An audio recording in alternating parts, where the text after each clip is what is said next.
everybody, which I don't need to do anymore. They keep surprising me with new additions. Right, good morning, everyone. A warm and happy Wednesday to one and all. If you are joining, could you pop a 1 in the chat and let me know that you can hear my dulcet tones and everything's working as it should. This is the nervous wait whilst we wait. Thank you, Charlotte. Straight in there. Brilliant. All right. Well, thank you, everybody. Lovely to have you on board. I was just telling Chris, our new guest, I am sort of half exhausted this morning. I was going to say I'm fresh-faced, but I'd be lying to you all, and you'd all know by the end of the call. I'm exhausted after a day at Rewired yesterday in Birmingham. Anyone else there yesterday? I'm dying to know. More so, is anyone tuning in live because they didn't want to miss a golden nugget from Exxon Health, live from the NEC? No? Well, it was worth asking. All right, no problem. Listen, I was at Rewired yesterday at the NEC in Birmingham. It was a fantastic day. I know 1 or 2 on the call were there hiding in the background. They're being secretive. But it was an absolute overwhelm. There was so much going on, so much to take in. And it did get me thinking. I thought of you guys, actually. You sat on the front line there, and how difficult it must be sifting through this huge deluge of new products that are hitting the market and are readily available to you. So my hope is that these 30-minute deep dives that we do are in somewhat helpful. But I suppose we are yet to find out. Before we get lively today, I did want to do a couple of shout outs actually to people that I've met on the road recently. Firstly, I can see him here, so I'm delighted. I wanted to say a big hello to Ian Carter of Seaford Medical Practice, who came and met me at Best Practice in London, new to the community. Really delighted to have you on board, Ian, and I'm really pleased to see you here. Hello, look at that, it works. And secondly, Elizabeth Payne of Dr. Sood Partners in Nottingham. At the other end, she's been with us on these webinars month after month after month for absolutely ages. And I heard from a little birdie that she's retiring soon. So this might be one of her last webinars with us, which makes me really, really sad because she's been such a stalwart. But I wanted to say a big hello and thank you to her too. Really nice to have met you too, Ian. Thank you. A big shout out to both of you. If you're on the call, great. If not, Elizabeth, a little bit awkward, but I'm used to it, so it's fine. Right, today we have a really, really exciting update on Surgery Assist. So it's great to have you all on board. We have a new guest in the hot seat, which you know I love. We did have 2 advertised new guests in the hot seat, but one of them, Lewis, has unfortunately had to join another demonstration of this software, which just proves it's out there, it's doing its thing, people are loving it, and we can't wait to show you. So thank you for being here. Before I introduce Chris, who's with me on the call today, I'm going to do my usual little icebreaker. So fingers at the ready. It's a big question, this one. Which patient groups in your population struggle most with accessing your online services? And how are you handling that today? I know it's a big one, so I'm going to give you a little bit of time to think about it. I'm going to pop it in the chat. Sorry, I'm going to shout it in the chat, apparently, so you can have a little think about it. One more time, which patient groups in your population struggle most with accessing your online services, and how are you handling it today? For those that are new, we love the chat, we love the questions, we love you to participate. So don't overthink it, just whatever comes to mind, pop it in the chat, share your thoughts. Whilst you're doing that, I will go through my usual bit of housekeeping. So firstly, to say the call is recorded for prosperity and sharing. You're not going to miss a thing if you need to drop off. We're aiming to keep you for no more than 30 minutes because we know that you're really, really busy people. Second of all, we love the questions, so feel free to drop them in the chat as and when they come to you, and I will get to them when we can. I'll endeavour to do that throughout the call. Fantastic. There's some really interesting comments in there, so that's really helpful. Thank you. My name's Lucy Glynn. I'm the community manager here at Exxon Health. I'm delighted to be with you, and with me today is the absolutely delightful fresh face of Mr. Chris Duncombe. Shall we pretend that we're nice and warm him in gently? Listen, we have an analytical genius with us today. This guy is great, so I'm really excited to have him on the call. He's the product manager with Surgery Assist. Chris, hi, welcome. Thank you for joining us. Not a problem at all. Do you know what I've really just noticed and really I'm enjoying about you? Go on. Is that your live outfit matches your outfit in your picture. Was that deliberate? Maybe something like about keeping you consistency. absolute superstar. We'll have you back. Look at that. See, stickler for detail, guys. So Chris, yes, I mean, you've been on the product for a number of months now, and since you've been on the product, there's been some huge developments, hasn't there? Yes, there definitely has. And really today we're here to probably talk about one of the biggest sort of features we've been releasing since I started on the product. I've certainly seen in the chat a lot around the kind of answers on your question covers the main topic of what we're covering today. So it's good to know that people are here for the right thing. And I think it's going to be a really good, just quick walkthrough of what this feature is and how we're going to provide it out to our customers. So I guess without further ado, Lucy, let's dive in. So everyone who's here, so amazing announcement from Surgery Assist. So we are now going to be able to offer in Surgery Assist the ability to translate your digital assistant in over 100+ languages. Something we've been aiming to do, and it's a fantastic thing that we've got it into the system now. Let's just pause on that for a moment. Translate your digital assistant into over 100 languages. That's pretty incredible stuff, right? Yeah, it's amazing. Huge. Yeah. Think of the use cases where that's going to have an impact. And it's no coincidence that I asked the question, obviously, but the comments in the chat really do correlate. So I'm absolutely excited to see how this works, Chris. Yeah, no, and we'll take you through that. So, really opening slide just to really get it out there that this is what Surgery Assist will be able to offer. And while we're on that point, we'll be able to offer this from April 13th. So, in the very near future. I'm going to have to start getting some sound effects, I think, and like an applause, because it's very rare on these calls. The audience will attest to this, that we actually get some firm dates. So write that one more time, 13th of April, did you say? 13th of April is what we're aiming for. Okay, fantastic. Okay. We're already looking to do pilots, etc., to get the functionality out there and see how it operates. But, I think what everyone's going to be interested in, how does it work? How have we done it? And what other details can I provide on it? So what is Surgery Assist translation? So the ability to be able to translate all deterministic routes of the digital assistant. So that means anything through our NHS guides, through to our help guides, all the signposting, that element can now be translated into one of the many languages that we've already referred to. It uses your browser's inbuilt translation mechanisms. So Google Translate, Microsoft Translate, Safari Translate. It optimizes and uses all of those systems throughout the browser. So for any of our patients who are probably used to using those kind of translation services to translate English-based websites, this will be ease of use for them really to be able to come in and utilize those features within there. We'll obviously go through that a little bit on the demo, but it's really key to just let everyone know that the page, when you potentially translate the surgery page that you land on, Surgery Assist comes along with it as well. So amazing bit of work that we've been able to do there. As I've already kind of alluded to, with that translation being in place, you can now translate all menu options, signposting and help guides through that journey for our patients.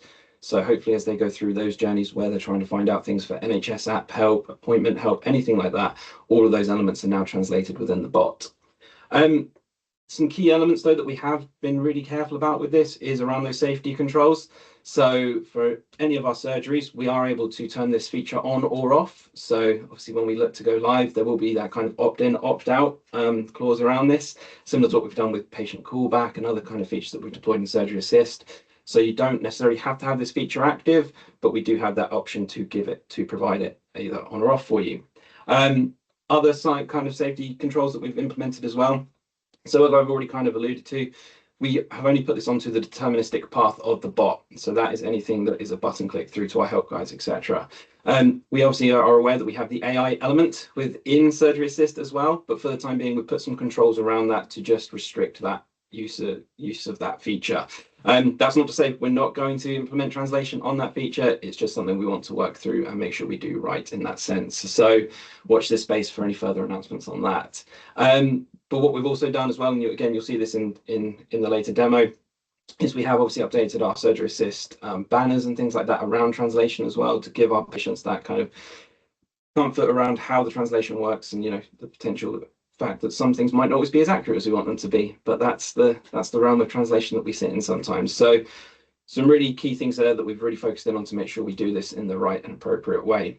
And the last one, which is another amazing thing that we'll be able to do, is update our surgery insights reporting with language translation. So you will now be able to monitor the languages that are being used within the bot as well. It's another great little feature that we're able to provide to all of our customers. that they can then go into Surgery Insights and measure the usage of Surgery Assist and how much it's being translated and into what languages it's being translated into, more importantly. And that's going to give us some really good stats on behaviours across surgeries around the UK. That is really interesting. And it might be a question for the audience, actually, because of my ignorance. Is this a piece of data that's important to the practice or perhaps to the upper echelons of the NHS who want to know everything in terms of which languages are spoken where and where that impacts the community practice? If you know the answer, Chris, please do feel free to jump in, because this audience, I mean, they're sketchy at best. If I think of it, I'll let you know. Excellent. All right. But no, so if there is an answer in the audience, do let us know. I'm intrigued. No, but obviously that data can be used in any kind of manner, from understanding how you want to resource, or if you need to potentially want to employ any people that speak those more key languages that you're seeing come through the bot. It's really important in those senses of how to use that data, and something we're really keen to obviously see as well internally. This is a feature that we've been wanting to get out there. We want to enable our patients with that accessibility in the bot, and that data is really going to help us understand that usage. So something really key that we want to get out there. So yeah, watch this space again for that to be deployed into Surgery Insights over the coming month. Fantastic. There's already some probing questions in the chat. Are you ready for a couple? Yes. So I will try and answer. One in particular that I'm itching to know the answer to. So I think I know the answer as it is today, but I wonder if there is some development in the future. So Elizabeth, I told you she was hot on it. Can the digital assistant also do it in speech or just in written form? Just in written form at the moment. Okay. And this may be true of other practices, because she does reference the fact that some of their patients and citizens perhaps don't read their own languages, which is a really interesting point. So coming back to that equitable access piece, yeah, it's a note for development. Definitely. I think this is on the call, product director, so that will be scribbled in a notepad, I'm sure, before we know it. Thank you, Elizabeth. I think that's the one I was hot on at the moment. So yes, please carry on, Chris. Fine. And there might be more questions as we move into the next slide. So for the next slide, I'll have to quickly switch over my screens, but this is a bit of a demo. So we'll take you through kind of an example surgery web page, how the translation works in the bot. You can obviously see it already. We've got a GIF on the screen just taking you through what it looks like in mobile. And that's probably something I should have mentioned earlier. It doesn't only work on desktop browsers, it also works in mobile browsers as well. So we've covered both bases in terms of those patient journeys within Surgery Assist. So, we're really keen to keep that accessibility across all of those platforms at the moment. So if I just quickly switch over my screen, so you're going to just quickly see a stop share and bring you over to this screen. So Lucy, you'll have to let me know if you can now see our Exon Health Surgery webpage. Brilliant. Yes. So as many people will probably be aware of, obviously we embed Surgery Assist within the bottom of our surgery websites. So as you can see, I've clicked into it, instantly come into an English journey. But what the key thing is I can do on here now is I can right click, translate to Polish, and you can see that the bot, the digital assistant, has instantly updated to Polish. I'm not going to commit on this call that I know all the languages, even though I've been testing them in and out over the last couple of weeks. But what I can show you is a journey through the bot in Polish. Obviously, if anyone on the call can speak Polish, they'll be able to validate what the journey's showing us. But for any of you who are familiar, obviously, with the standard digital assistant journey in English, this will just be taking you through all of our kind of red flag checks. So whether you need to dial 999 and then through to our standard deterministic approach. So elements such as help with the NHS app. So we can go through that journey as well here. And you can start to see as the bot progresses through, we start to get the responses back through, just to prove that it is obviously doing what it's doing. We can flip it back to English as well, so you can kind of see how easy it is for patients and other users to be able to move between these languages. This demo obviously today is in Chrome and using Google Translate, so it provides about 100 or more languages that it can translate across. For those interested, when we've been doing our testing, we have tested across Polish, Romanian, Portuguese, Punjabi, and Urdu, which were some of the top 5 languages that have come back to us when we've done Surgery Assist surveys in the past. So we've done quite extensive testing on those through the deterministic paths. But as we go through this, you can start to see that our help guides and all visuals that come back through into the digital assistant will be translated for our users. So, really trying to keep that ease of use to the system. You have to forgive me, I forget what all of these buttons mean. But again, we can just kind of keep, for the demo, we can obviously go back between to test results, so we can start to get the guides around how we use the NHS app for our for all of our NHS guides, etc., that we built in. So if I just quickly translate that one again, you can see obviously the guides come through. You can expand those out as the bot progresses through. So, really just showing how we can implement this in. You'll obviously notice as well in the back end of the surgery example as well, the whole site is translated. We've obviously tested that on other surgery websites as well. So, it's a really nice journey for our patients, many of which will obviously be quite familiar with this kind of moving between Google Translate, Microsoft Translate and things in their browsers to be able to translate the websites.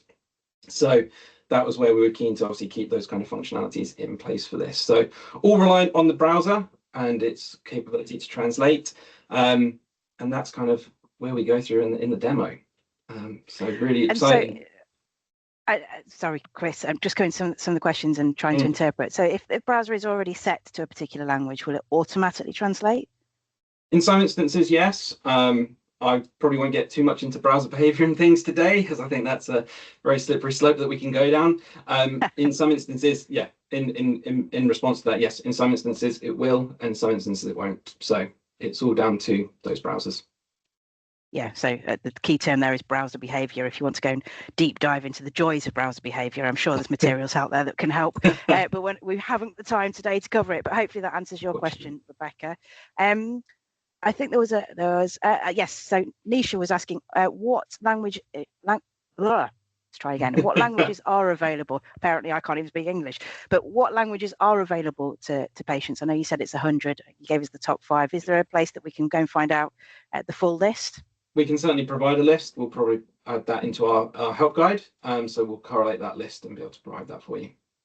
I suspect that will be helpful. I am just going to go on. Sorry. No, that's fine. I was just going to say, I don't know if you can obviously, when we're translating, obviously you can go through, choose another language, and then we are able to access any languages within this drop down at the moment. So, wow, okay. Tested quite a few of them. So, yeah. Yeah, and I think, I'll be honest, Chris, I think you're going to have to learn Polish so that you can continue to demo this. I think I am. I'm glad we've decided that. All right. I suppose that I'm going to ask the tricky questions because this is great. This is a really useful tool, and I can see a particular use case. I think you mentioned it, trying to get people using the NHS app more and more. This could be a really useful tool in that behaviour. Where does the translation work well, but where does it occasionally break down? Because there's always tricky bits, right, with new tech. I think it depends on the kind of translation mechanism and things you're using. What we've found is typically within our testing, we haven't found too many what you kind of class as downfalls in the translation. Typically, we've tried to do a comparison score. So we've tended to take the English journey, use Google Translate to translate it, and then translate it back, and then use comparison scoring. Much of our comparison scoring was above 90 in terms of the similarity between the translated back text. So we didn't find too much in way of that. I think there is always going to be a little bit between contextual and system translations. Certainly, if you were to put some of these translations through AI, you'll get a lot more contextually based, meaningful conversation back. So again, it depends on how you're reading it. I don't always speak all these languages, so we've very much relied on technology at the moment.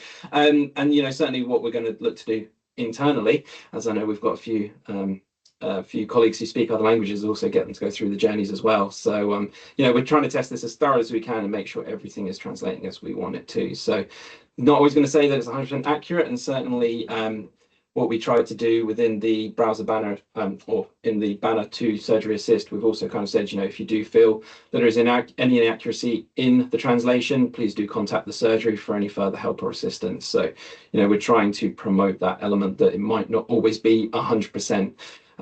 So yeah, that's where we're going with it. And I suppose that's a call to the audience as well. If there are any pilots out there where we have native language speakers, it'd be useful to get them on board with pilots and really test the languages. So if there's anybody out there, you know what to do. One other sort of question, again, slightly tricky because it's trying to nitpick, I guess, where things go wrong and things fall over. So I apologise, Chris, this is your first call with me. I'm really going at you. are there any parts of the chat bot that don't translate cleanly?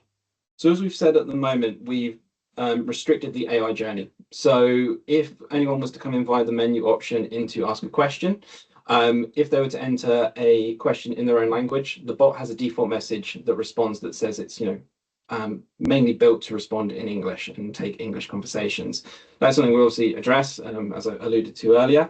But at the moment, we've put that restriction in. If whoever's using it can also speak English, they can still type an English question and the digital assistant will respond in the AI, but with an English response. So we have obviously been quite key to kind of keep it to the deterministic path. From the testing that we have done, though, we haven't found any paths at the moment that haven't translated or had any issues with. So, but we are, we do keep picking away at this. We do keep testing in and out with this feature. We always know that translation can be quite tricky. So we have been really keen, as I said earlier, to test the top 5 languages, make sure we're scoring it and understanding how it all works through.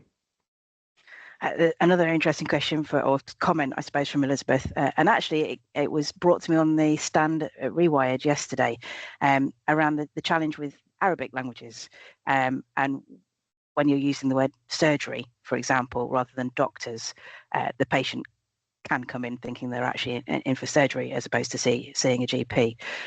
So there's challenges there as well that we're aware of, I presume. But we know sometimes things like surgery and that don't always translate as perfectly back as we want them to. Again, that's down to the contextual nature of the translation as well. So.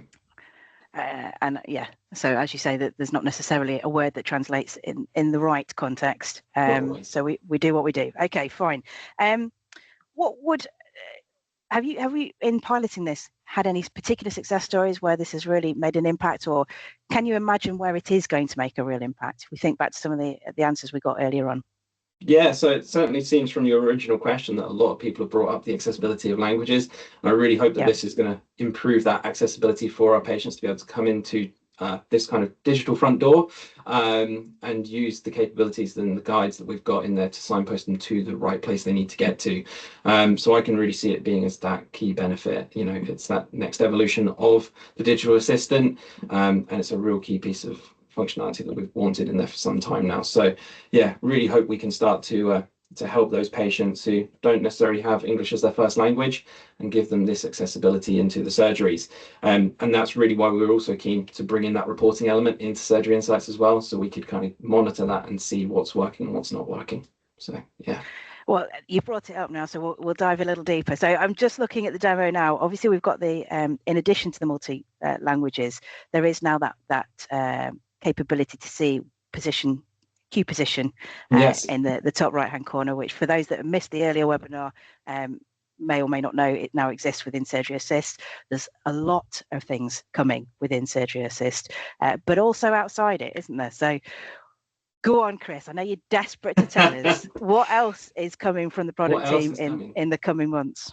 Yes, so that leads me into this, and we've already kind of mentioned Surgery Insights today, but another great bit of news that we really want to promote out there is that coming by the end of April, or at the end of April as I've written it there, we're centralizing all of our reporting for Surgery Connect customers into the reports console. So that means we'll be able to offer all of the current Surgery Connect reports, plus Surgery Insights, Surgery Intellect, and Omni Consult directly via the Surgery Connect reporting console. So that means one login to get into each of those reports.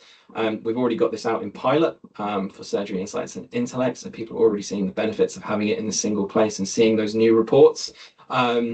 And just gives everyone that singular place to go to get all of the relevant information they need on their surgery. So this is really exciting. It's been a big bit of work for our data team. They have been utilizing new technologies to bring all of our data together to really promote it and present it in a way that makes sense. Hopefully those who are using Surgery Insights will be already seeing this from some updates that we did tail end of last year and into this year. And there will be some other changes to Surgery Insights coming when you get this new reporting console. So really, really exciting for this. We'll also be able to develop things faster in the reports as well, and get changes out there as quickly as we can. So yeah, another amazing thing to announce today, and hopefully everyone can get excited about. I can tell. I can tell how excited you are about this as well. Yeah. You always leapt through the screen there with excitement, Chris. I could feel it. And there are particular benefits here. I'm just looking at the did not attend, because obviously that was a core feature, or is a core feature of the upcoming GP contract, right? So and other things. I may have not been a GP contract that I've read recently. I feel like I'm absolutely swamped in information, particularly after yesterday. I've been dominating the questions here, guys. So if there's anything else out there that you want to ask, now is the time. We have Chris for another 5 minutes. But in the meantime, if there are any of you out there that are interested in learning a bit more, want to see this particular feature within Surgery Assist demonstrated for your practice, then do fill in the form that I've popped into the chat and we'll be in touch. But if there are no more questions, oh, here we go. There's always one sneaks in at the end there. So no problem. Thank you for joining us. Is this available later on? I presume you mean the webinar. If it's the webinar, then yes, the recording will be sent out in the next few days via email for everybody that is registered on the call.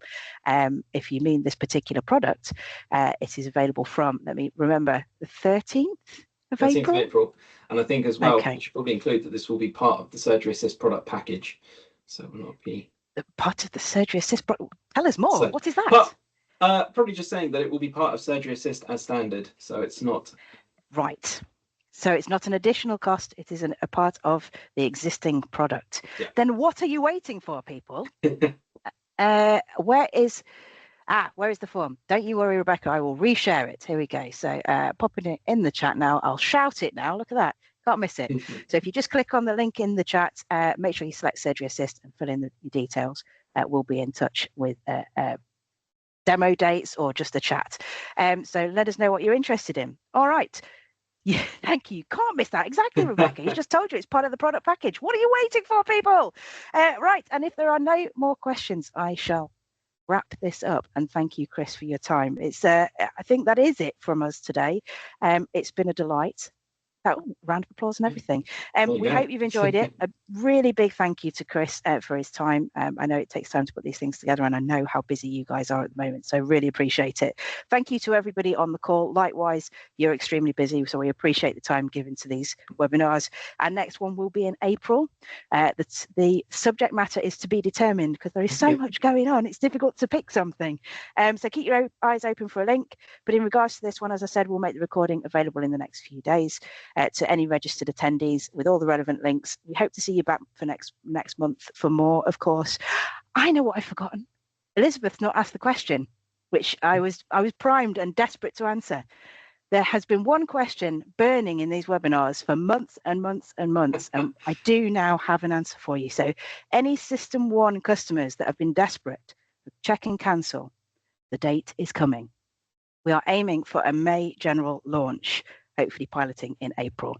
I've been delighted. I've been holding my breath on that one for Elizabeth Payne.